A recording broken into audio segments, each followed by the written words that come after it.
This video is sponsored by TrueFire. Over 2 million guitar players worldwide improve their playing using TrueFire's online lesson systems. Learn, practice, and play with TrueFire.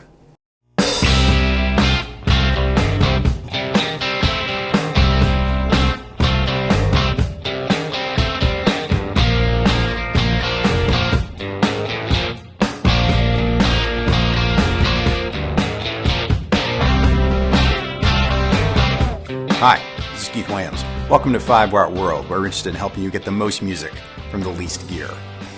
Beatles or Stones? That was the question when I was a kid, and I mean a little kid. Born in 1960, most of what I'm going to describe in this video took place before I was in middle school.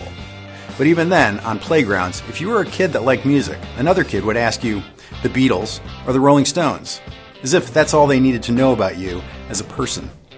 Did you identify with the publicly proper and poppy Beatles, or the bad boys of 60s rock, the Rolling Stones? I'll own it here. With my cropped farm kid haircut and button-down shirts, it's no wonder I was more on the Beatles end of things. It'd be many years before I listened to the Stones and could hear the messages of the 60s in a new light in their songs. Their record, Some Girls, was released the year I went off to college. I was taking an art appreciation course that required us to go downtown to the Memorial Art Gallery once a week, and the guy with the Volvo wagon that drove us played Some Girls and Zappa's Joe's Garage on alternating repeat. At the time, I was living on a steady diet of Genesis, Yes, and Rush. Those raucous, blues-drenched tunes felt primitive by comparison, and always left me feeling, if I'm honest, just a little bit uncomfortable. So last month, I embarked on this project a little naively. I knew that Keith Richards was a well-known accumulator of guitars, but I honestly had no idea of the magnitude.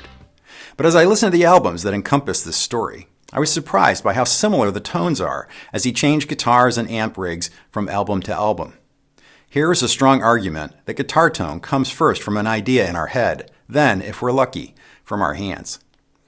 But guitars there are, and some are more important than others, so we're going to follow an arc from Keith's first guitar to macabre. And no matter what you might have answered to the Beatles versus Rolling Stone question in the 60s, if you've ever wondered what guitar was being played when in the life of the Rolling Stones, then stay tuned, because this is the short history of the guitars of Keith Richards. If you enjoy our videos, take a minute to subscribe and hit the bell icon to be notified when we put out new videos. And if you've already subscribed, swing by the store to grab a t-shirt or a hoodie to support what we're doing here. If you don't need another hoodie, but want to become a bigger part of 5-Watt World, think about becoming a friend of 5-Watt on Patreon. The links are in the description. And in responses, I've also added a tip jar as well. Keith Richards was born on December 18, 1943. He was not a very good student, and after being required to repeat a year in high school, his parents sent him off to art school as something of a last chance. Keith's grandfather was a musician, and when he'd go visit there'd be a piano, a fiddle, and a guitar maybe sitting in the corner. By the time he was 15, he convinced his mom to buy him a guitar on time for £7. It was an inexpensive Rossetti acoustic, made entirely of plywood, like most inexpensive acoustics were in the 50s. Keith's dad taught him a few chords, but from there on, he settled into being self-taught, listening to blues and rock and roll records over and over to learn the songs. His mother recalled that the first song he learned to play was Elvis Presley's version of That's All Right, Mama. Hanging around the art school, he was trading riffs with other students, many of whom were better players than Richards, and he drank it up. Richards was more interested in learning to play the guitar seriously than he was about playing in a band. This finally changed when he ran back into his childhood friend Mick Jagger on the train carrying an armload of blues and rock records. Another friend, Richard Clifford Taylor, had known Mick at grammar school and went to Sidcup Art School with Keith. He ended up being the bridge between the two in the earliest days of the Rolling Stones. This earliest trio of Richard, Jagger, and Taylor were playing tunes collected from Jagger's blues record collection, Muddy Waters, Jimmy Reed, and Chuck Berry. Jagger was ordering records directly from Chess Records in the States, and though they took 6 months to arrive, they gave the trio access to music that they would otherwise never have heard. Richard's next guitar was a Galatone Valencia, which were sold in London during the heady days of skiffle, a simple F-hold guitar to which he added a cheap Japanese pickup. Gallo was actually a South African company, which came about when Eric Gallo opened a record shop in Johannesburg back in 1926. By the 50s, they were exporting inexpensive instruments to London, and these found their way into the hands of many skiffle and early blues guys. Hanging around in London, Jagger and Richards would run into Alex Corner. By 1962, with jazz on its way out, Corner had put together Blues Incorporated. Modeled on a Chicago blues sound, it had Corner on guitar, Cyril Davis on harmonica, and Charlie Watts in the back on drums. Corner's band was gigging at the Ealing and Marquee clubs, and they would regularly let some of the other R&B guys sit in with them for a couple of tunes. Brian Jones would drive 100 miles to sit in with the band in London at the Ealing Club under the name Elmo Lewis. It was during this period of sitting in with Corner that Keith got his first real amplifier, a Selmer Little Giant. Described as being about the size of a transistor radio, the Little Giant was a 4-watt amp similar to a Fender Champ. By this time, Jagger was the vocalist with Blues Incorporated, but through a strange series of events, Corner had to do a radio gig without Jagger, and that freed up an opening for the Rolling Stones to take Corner's regular Thursday night slot at the Marquee Club, and it would be the first gig of the Rollin' Stones. The name of the band had been hastily pulled together from a Muddy Waters tune, just in time to book the gig. This led to the band playing the Ealing and Marquee clubs pretty regularly, and though they were all sharing a flat and were flat broke, nearly starving, they realized to keep going they needed to get some better amplifiers. One story is that Mick's father lent the band the money, and they got a pair of Harmony 300 series H306 amps. With 4 inputs, a 12-inch Jensen speaker, and onboard tremolo, the amps fit the bill. When Bill Wyman later joined the band, he came with a Watkins Westminster amp and, crucially, a Vox AC30, which had been completely out of the price range of the band before this. And in '63, Charlie Watts would be asked to join the band, and this really pulled the group to a new level. Brian Jones was also in the band by then, and when he got his Harmony Stratotone guitar, Richards was able to swing a brand new Harmony Meteor H70 electric guitar on credit in January '63. He paid £74 for it with the case. Harmony guitars were popular with the London Blues Boys because they'd seen so many pictures of album covers in the U.S. of their American blues heroes playing Harmony guitars. The H70 was a thin hollow body, single cutaway, 2 gold foil style pickups, and had 2 volume and 2 tone controls. The guitar was produced from 1958 to 1966. But soon Richards would get another new guitar. That February, he bought a Harmony 1270 flat top 12-string. Mahogany back and sides, spruce top, and a truss rod neck. He'd used the guitar on many song recordings and wrote songs like As Tears Go By on it. The guitar would be featured on the album Not Fade Away, particularly the opening riff of Tell Me. It's important to note that most bands at the time, the stable of guitars were often treated as if being available to anyone in the group. So one member might be buying a guitar, but it would end up being put into the hands of another. For this reason, Brian Jones' guitar purchases will be woven in through the Keith Richards story. In '63, Brian Jones would buy a Gretsch anniversary guitar, and like most bands of the time, Keith would sometimes play that guitar if Brian was playing harmonica on a tune. In July of that year, the band was able to arrange a formal endorsement with Vox. The band received 2 black top boost AC30s with stands, and Bill Wyman would get a T60 bass amp. The solid-state T60 design proved to be unreliable, and Vox provided the band with a modified AC30 head to be used with the T60 speaker cabinet. '64 was the big breakthrough year for the Stones, and with the new success came new financial security. When asked about what the love of his life was in an interview, Keith Richards said, "I'd say a guitar. Some of my friends have said that I'm in love with guitars, and they could well be right." At the end of May, Richards bought an early '62 Epiphone Casino, ES230 TDV. From early in the model year, it has the Gibson-style headstock. It's in every way like a Gibson ES330 produced on the same factory lines in Kalamazoo at the time. Keith's guitar was fitted with the Epiphone exclusive Trematone vibrato, which was modeled on an early Bigsby trem design. According to Gibson records, only 211 Epiphone Casinos were produced in 1962, and it listed for $314.50 in that year's catalog. Richard used the Casino as his main guitar in the mid-'60s. Unlike the 335 with its center block, the Casino was a fully hollow guitar, so as the venues and volume grew, so did issues with feedback. See my short history of the guitars of Get Back for more information on early Epiphone Casinos. When the Stones returned to England, they immediately set out on a tour, and Vox presented Jones with both a Phantom 6-string and a Vox Mark III electric 12-string. The 2 white Voxes would be Brian's signature guitars in '64 and '65, and Keith would often use them as well. In August of '64, Richards would buy a second-hand '59 Les Paul Sunburst, standard, in London. To put this into context, this was nearly 2 full years before Clapton would stun the world with his Les Paul and Marshall on the Beano album, which would be released in July of '66. Richards bought the guitar from John Bowen, who'd bought the guitar new in '61, and it had an aftermarket Bigsby installed shortly thereafter. Richards would use the guitar until early in '67 when he sold the guitar to future Stones guitarist Mick Taylor. By September of '64, the Les Paul had become Keith's main guitar. He said, "It was my first touch with a really great classic rock and roll guitar, so I fell in love with them for a while." Given the dates, the folks that gave me hell when I said Eric Clapton had popularized the Les Paul and British blues scene were absolutely right. Though Clapton set the world on its ear with his cranked Marshall on Beano, Richards was the very first visible R&B player in the UK using a Sunburst Les Paul. If you want to know more about the legacy of the 58 to 60 burst Les Pauls, check out the video for the whole story. At the September 2nd recording sessions where Richard used the 59 for the first time on record, Brian was playing a white Telecaster that was also a recent acquisition of Keith's. That first Tele, as Andy Babiuk puts it in Rolling Stone's Gear, was the shape of things to come. That first Tele was new for that year, white alder body, maple neck with a rosewood board, and 3 threaded steel saddles. As for that session, Richard also had a new Framus Jumbo 597 model 6-string acoustic. Interestingly, the guitar was built with a multi-laminate neck and a soft cutaway. It was actually one of the first cutaway acoustic models built. The second Stones tour of the U.S. started on October 24th that year, and they appeared on Ed Sullivan's show on October 25th. Keith would play his Les Paul and Ed Sullivan performing Around and Around and Time Is on My Side. The Tele served as the backup on the tour for both Brian and Keith, and they would play through rented Fender amps for all the gigs.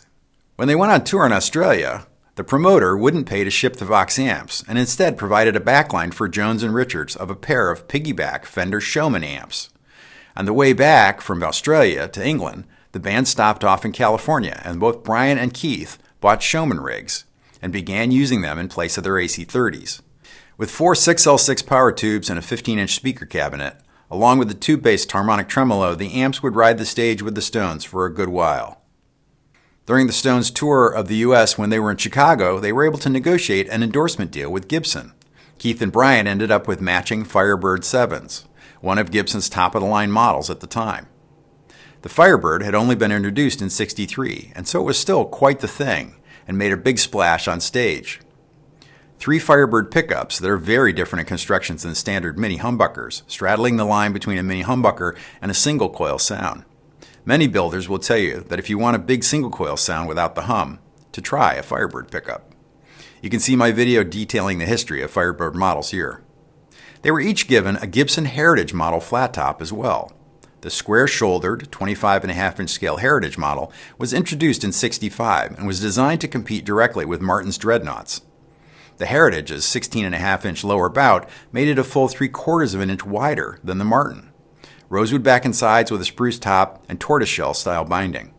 Gibson also gave the band a number of Maestro FC1 fuzz pedals, as Richard was pretty rough on the pedals on stage, and they had to keep getting replacements.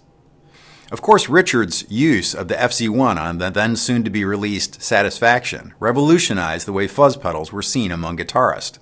He played the newly acquired Firebird into the fuzz for the famous riff and the acoustic guitar part on the Heritage model acoustic. Keith would give his Satisfaction Firebird to producer Dave Hassinger after the session for Paint It Black. Around the same time, Keith acquired a Gibson Hummingbird acoustic. The Hummingbird had been released in 1960. His was mahogany back and sides, had a spruce top and an industrial saddle bridge. The Hummingbird would become one of Keith's main acoustics and would appear on numerous recordings. Brian Jones got a Hummingbird as well, and they would use both guitars as parts on the backing tracks on Paint It Black. I've partnered with TrueFire as a sponsor because I believe in what they do, using world-class teachers to create online lessons. I've used them for years and my playing always improves when I start a new course.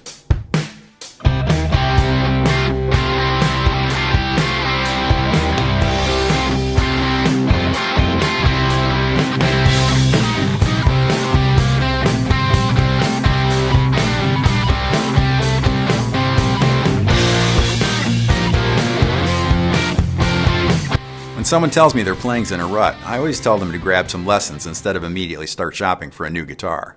I really like TrueFire, and I think if you give them a shot, you'll like them too. Get 25% off courses using the promo code 5watt25. Or like I have for many years, sign up for the All Access Pass to use the entire TrueFire catalog. You can sample anything in the catalog with the All Access Pass and see what you want to learn next. I love their tagline, learn, practice, and play with TrueFire. I'd like to thank TrueFire for our ongoing partnership and for sponsoring this video. At the start of '66, Keith got a Guild Freshman model M65 guitar. The Guild catalog raved about the 24 3/4 inch scale length with a fully hollow body for resonance, along with making the guitar exceptionally light. The stock Freshman came with just one pickup, but Keith's guitar was customized with a pair of de-Armand 2000B pickups with a separate volume and tone for each. The catalog said that the Freshman guitar weighed just 5 pounds, and Keith's M65 became his main guitar for both stage and studio until the beginning of November '66. Shortly before the next Australian tour in '66, the Stones received a set of non-reverse Firebird 7 model guitars. The 7 was the top-of-the-line model in the redesigned Firebird body style. But before the tour in Australia, the band flew to New York to film an appearance on The Ed Sullivan. Keith played his Guild Freshman M65 using the Gibson Maestro Fuzz on Satisfaction and 19th Nervous Breakdown. He switched to the Gibson Heritage Acoustic for As Tears Go By. During a short tour of Europe that March, Keith was mainly still using the Guild, but he was also playing a new Sonic Blue Telecaster with a maple cap neck. Fender had begun offering the maple cap necks in '65. During the Stones' tour of the States in the summer of '66, Keith picked up a 1952 Gold Top Les Paul the day of the July 25th Hollywood Bowl concert. He'd play the guitar extensively on the RCA sessions at the end of the tour as well. This P90 loaded guitar had the classic mahogany body, gold-painted carved maple top, and mahogany neck. All the details can be learned in the short history of the Les Paul video, but the squirrely thing about these is that the wraparound tailpiece had the strings going under the bridge, preventing muting with the player's right hand. This would be fixed in '53, but there's no mention of the type of tailpiece on Richard's '52. After the sessions at RCA in September, they flew directly to New York for yet another appearance on The Ed Sullivan Show.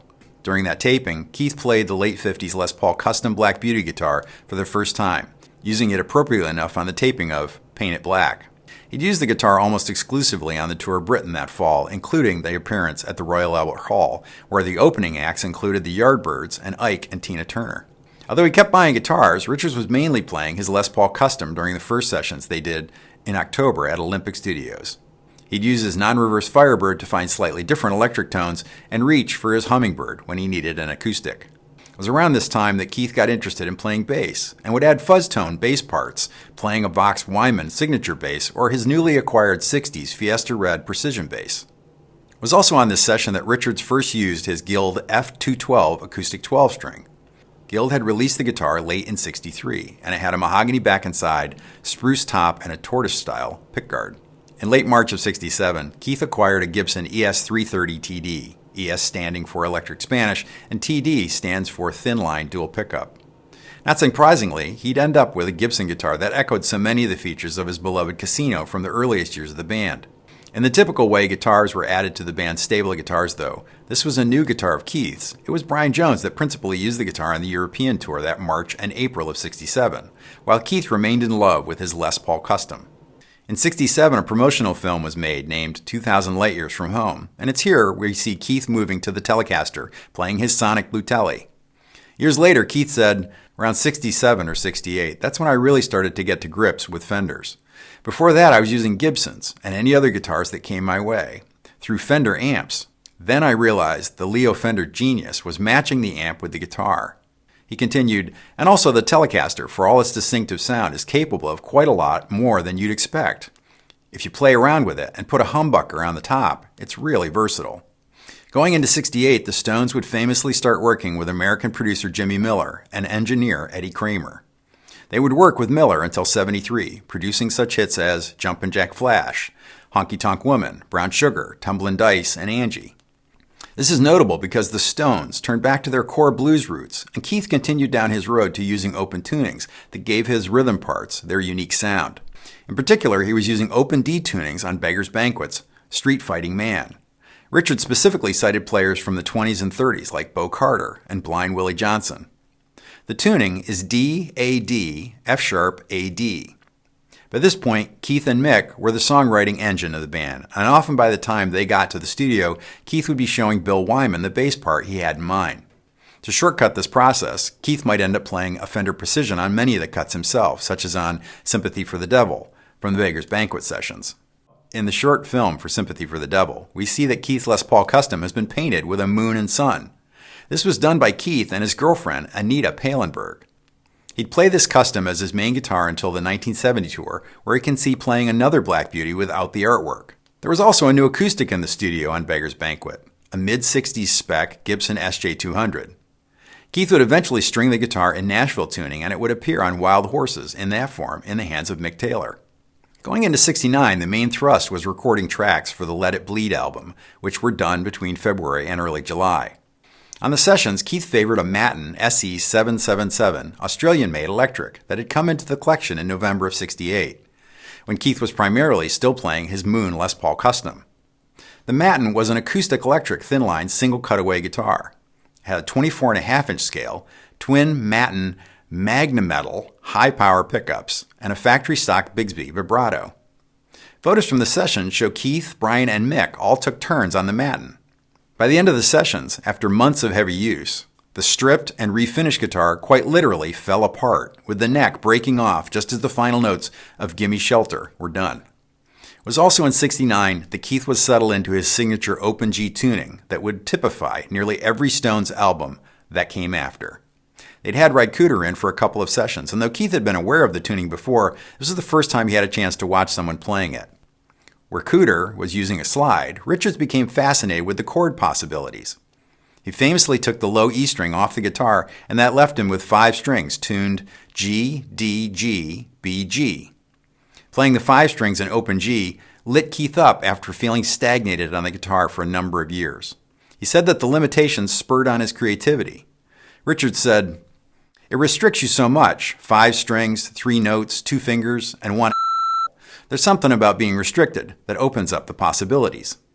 According to Richards, the electric version of Honky Tonk Woman was likely the first recording of a Telecaster set up with the 5-string open G tuning, laying the foundation for the next 40 years. It was at these sessions that Mick Taylor joins the group in the studio as Brian Jones's replacement that summer.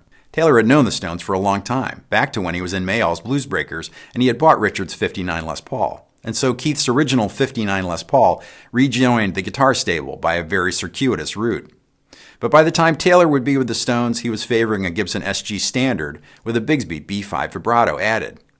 Brian Jones's drug problems had left him a less and less productive member of the band, and by that June, they'd had to let him go. They announced that Mick Taylor would be Brian's replacement on June 13th. Brian would be found dead in his swimming pool on the night of July 2nd. Keith said at the time, "I used to tell Brian that he wasn't going to live to see 30. Near the end of June '69, Richards acquired a '58 Gibson Flying V, which according to Wyman had belonged to Albert King. The Flying V, of course, was part of the release of what often are referred to as the Carina guitars at Gibson, and were such a failure at the time, at their launch, that they were only built in '58 and '59.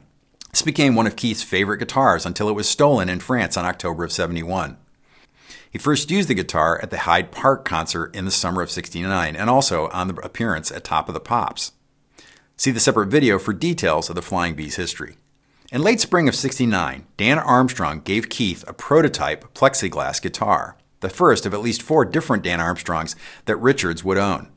They were slated to tour the U.S. for the first time in nearly 3 years, and the Dan Armstrong Plexi guitar would be Keith's main guitar for that tour. For this reason, it became associated with Keith as much as his Telecaster would later. The 24.5-inch scale guitar had a maple bolt-on neck, dot inlays on a rosewood fingerboard, and 24 easily accessible frets. They were sold through Ampeg, and the '69 catalog listed them for $340 with a $50 extra for the case. They offered 6 different pickups for the guitar so you could get a wide range of sounds with the single guitar. Despite owning others later, Keith relied on the hand-built prototype guitar. Working on the final sessions for Let It Bleed, they had the past guitars, now augmented by the return of Keith's '59 Burst in Taylor's company. This would be the guitar held in Charlie Watts' left hand on the cover of Get Your Ya-Ya's Out, while he's holding the prototype Armstrong Plexi guitar in his right. Another new addition in the stable came in the form of a '69 walnut finish Gibson ES355 TD SV. a top-of-the-line variation of the ES-335 guitars originally issued by Gibson in '58. Also at the session were new acoustics, a 1930s National O-style resonator guitar, and a new '69 Martin D1220. Richard would go on to use the Martin in addition to his original Harmony 12-string acoustic. The Stones were being crushed financially in Britain. Essentially, they were paying 90% of all the money they earned beyond £15,000 a year in tax. Something had to give, and they decided to move to France for a year to escape the British tax structure.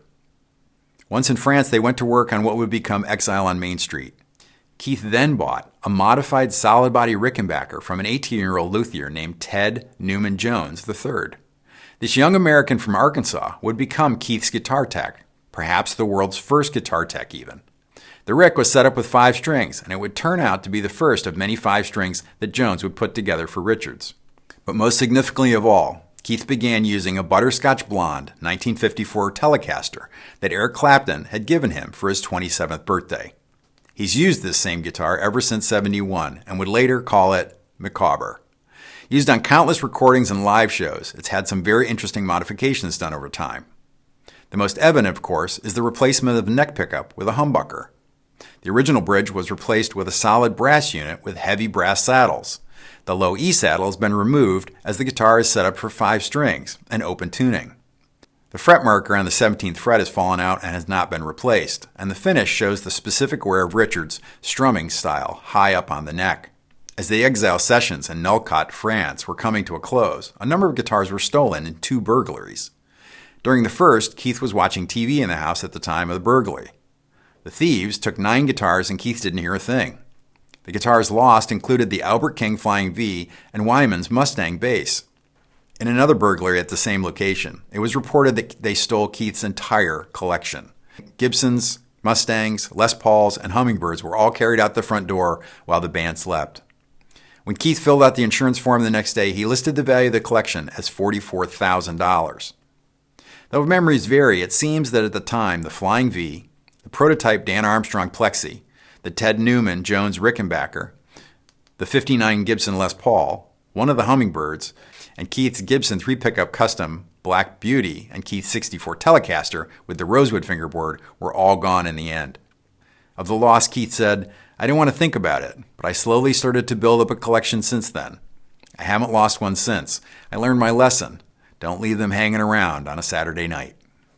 I always remember Anthony Bourdain saying in an interview that often when making his show for the Travel Channel, there were times when he'd wake up in the morning after having eaten too much street food or having drank way too much the night before, not feeling very well. And when this happened, he'd ask for a newspaper with his breakfast, and if Keith Richards was still alive after all that Richards had been through, Bourdain knew he'd still be okay. Or another joke that seems to come up often enough, that after the world ends, the only thing that will be left will be Telecasters, and Keith Richards here to play them. I was talking to Jason Laughlin, who composed and played the music for the video, and he said that he thought that this was the only major change in Keith's tone, when he tuned to open G and started playing Fender Tweeds.